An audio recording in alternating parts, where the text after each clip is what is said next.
সূর্যকে নিয়ে কুন্তলার সাথে আচমকা কোথাও চলে যায় সোনা। কুন্তলার ফোন রিসিভ করে রুডির গলার আওয়াজ শুনে চমকে যায় সোনা। হ্যাঁ বন্ধুরা, আমরা এমনটাই দেখতে পাবো অনুরাগের ছোঁয়া ধারাবাহিকের আগামী পর্বগুলোতে। সুযোগ বুঝে কুন্তলা আবার একবার চাল দেয়। দীপা তখন ব্যস্ত যমুনা বাসীর আস্তানায় মেয়েগুলোকে মুক্ত করার কাজে। এই সুযোগে কুন্তলা সোনা ও সূর্যকে জিম্মি করে ফেলে এবং গাড়িতে তুলে নিয়ে যায়। কুন্তলা সোনাকে বোঝাতে থাকে, সোনা, তোমার মায়ের থেকে তোমার বাবাকে নিয়ে দূরে চলে যেতে হবে, না হলে সে তোমাদের জীবন ধ্বংস করে দেবে। সে শুধু নিজের আর রূপার কথা ভাবে, তোমার কথা কখনোই ভাবে না। আমি যেমনটা বলছি তেমনটাই করো। মায়ের উপর অভিমান করে সোনা ও কুন্তলার কথা বিশ্বাস করে এবং বাবাকে নিয়ে চলে যেতে রাজি হয়। ভাবতে থাকে, মা, কুন্তলা ঠিকই বলেছে, তুমি বাবাকে ভালোবাসো না।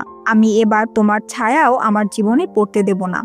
অন্যদিকে দীপা আচমকা দেখে সোনা ও সূর্য ওখানে নেই। চারদিকে তন্ন তন্ন করে খুঁজতে থাকে কৃষ্ণ, অবিনাশ, রূপা সবাই মিলে। ওখানকার লোকজন জানায় ওই মেয়েটি তার বাবাকে নিয়ে গাড়ি করে চলে গেছে। শুনেই দীপা চমকে যায়, বুঝতে পারে আবার সোনা ভুল সিদ্ধান্ত নিয়েছে। দীপা কাঁদতে কাঁদতে বলে, সোনা, তুই কোথায় গেলি? ওই অসুস্থ বাবাকে নিয়ে যদি আবার তুই বিপদে পড়িস, আমি কি করব? অবিনাশ, কৃষ্ণ, রূপা দীপাকে সাহস দেয় এবং বলে তারা সোনা ও সূর্যকে খুঁজে বের করবেই।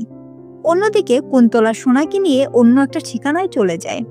জায়গাটি বেশ অদ্ভুত লাগে সোনার কাছে। কুন্তলা বলে, এই জায়গাটা সেফ। শহরে থাকলে তোমার মা খুঁজে ফেলবে, এখানে থাকতে হবে কিছুদিন। সোনা বাবাকে নিয়ে ওই বাড়ির মধ্যে ঢুকে যায়। বাড়ির কয়েকজন লোক থাকে যারা কুন্তলার নির্দেশে কাজ করে।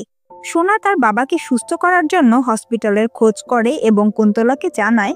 সোনা বলে, আশেপাশে কি কোনো হসপিটাল নেই? আমার বাবাকে ডাক্তারের কাছে নিয়ে যেতে হবে। তবে সেই সময় কুন্তলার ফোনে বারবার রুডির কল আসে, কিন্তু কুন্তলা ফোনটা কেটে দেয়। সোনার চোখ পড়ে যায় সেই বিষয়টিতে। সে কুন্তলাকে জিজ্ঞেস করে, আপনার ফোন বাজছে, আপনি ধরছেন না কেন? কুন্তলা বলে, ওটা ইম্পর্টেন্ট না, তুমি তোমার বাবার কথা ভাবো। কিন্তু সোনার সন্দেহ আরো বাড়ে। ভাবতে থাকে, কে এই রুডি? বারবার কিডন্যাপের চেষ্টা করছিল কেন? গলার আওয়াজ তো চেনাই লাগছিল। সোনা গভীরভাবে ভাবতে থাকে। ঠিক তখনই সূর্য খুব অসুস্থ হয়ে পড়ে এবং ঘোরের মধ্যে দীপার নাম নিতে থাকে। সোনা বুঝতে না পেরে কুন্তলার ঘরে যায়, কিন্তু কুন্তলা তখন ঘরে থাকে না। তার ফোন ঘরে পড়ে থাকে। ফোনে আবার কল আসে, নাম্বারটি রুডি নামে সেভ করা। সোনা চমকে যায়, ভাবে রুডির নাম্বার থেকে ফোন।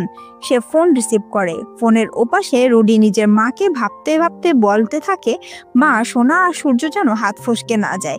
এবার ওদের এমনভাবে জিম্মি করব, বাকিরা হাতে চলে আসবে। সোনা যেন কিছু বুঝতে পারে না। আর আমার মুখে তো রং ছিল, সে আমাকে চিনতেই পারেনি। সব শুনে পুরোটা বোঝা যায়। সোনা ভাবে, তার মানে আমাকে রুডি কিডন্যাপ করছিল, আর সবটাই কুন্তলা ও রুডির চক্রান্ত। তো বন্ধুরা, তোমরা কি চাও সোনা যেন সত্যি কুন্তলার ফোনটা রিসিভ করে সবটা জেনে ফেলে? সোনা যেন সোনার ভুলটা বুঝতে পারে? জানিয়ে দাও কমেন্ট করে। অনুরাগের ছোঁয়া ধারাবাহিকের আগামী আপডেট সবার আগে পেতে আমাদের চ্যানেলটি সাবস্ক্রাইব